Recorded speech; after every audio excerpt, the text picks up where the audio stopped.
নবম-১০ম শ্রেণীর নবম অধ্যায় মানে নবম অধ্যায় একটা ত্রিকোণমিতিক একটা চ্যাপ্টার আছে, সেটার নাম হচ্ছে ত্রিকোণমিতিক অনুপাত। সেটার একটা অঙ্ক আজকে আমরা সলভ করব। দেখি প্রশ্নটা কি বলছে। cosA minus sin A divided by cosA plus sin A equal to 1 minus root 3 divided by 1 plus root 3 যদি হয়, তাহলে এর মান কত? এর মানে কোন কত হবে আমরা সেটা বের করবো। এখন দেওয়া আছে কি কি, cosA minus sin A divided by cosA plus sin A equal to 1 minus root 3 divided by 1 plus root 3, এটা আমরা দেওয়া আছে, এটা আমরা বসাই নিলাম। এখন আমরা কীভাবে এটা সলভ করবো? অবশ্যই কিছুভাবে মানে যোজন বিয়োজন বা এনিহাও আমাকে এটা সলভ করতে হবে। তখন আমি কী করলাম, আগে যোজন বিয়োজন করে নিব।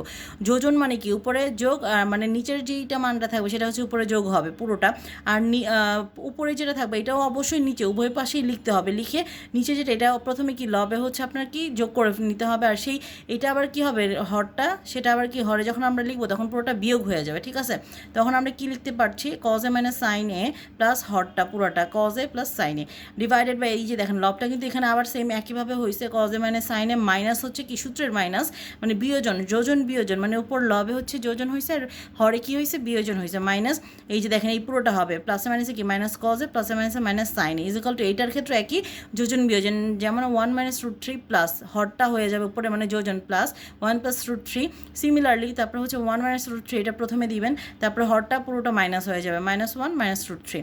এখন দেখেন সাইনে কাটাকাটি যাচ্ছে, কারণ একটা প্লাস একটা মাইনাস, এখানে কি cosA কাটাকাটি যাচ্ছে, তখন উপরে কি আমি পেয়ে যাচ্ছি লবে 2 cosA আর নিচে কি পেয়ে যাচ্ছে মাইনাস 2 sin A। ঠিক আছে, আর এখানে উপরে কি পাচ্ছে রাইট সাইডে রুট 3 আর রুট 3 চলে যাচ্ছে কাটাকাটি, তার মানে 1 আর 1 যোগ করলে কথা হয় 2, আর নিচে কি হয়ে যাচ্ছে 1 1 কাটা, তার মানে মাইনাস 2 রুট 3, 2 কাটা 2 কাটা, এখানে কি পেয়ে যাচ্ছে cosA divided by minus sin equal to 1 divided by minus root 3।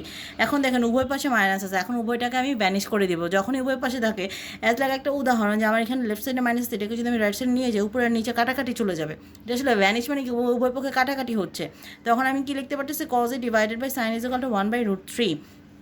এখন আমরা আরেকটা সূত্র কি জানি, cosA divided by sin A সমান কত, cot A সমান কত, cot কত ডিগ্রির মান 1 বাই রুট 3, cot 60 ডিগ্রির মান হচ্ছে 1 বাই রুট 3। তার মানে সুতরাং আমরা কি লিখতে পারছি যে উভয় পক্ষ থেকে cot কাটা, তার মানে A ইকুয়াল টু কত 60 ডিগ্রি। আমার প্রশ্নে চাইছে যে এর মান বের করতে হবে, তার মানে কি আমাদের A ইকুয়াল টু কত পাচ্ছি 60 ডিগ্রি, এটাই হচ্ছে আমাদের কাঙ্ক্ষিত এর মান। আশা করি সকলে এটা অঙ্কটা বুঝতে পেরেছেন।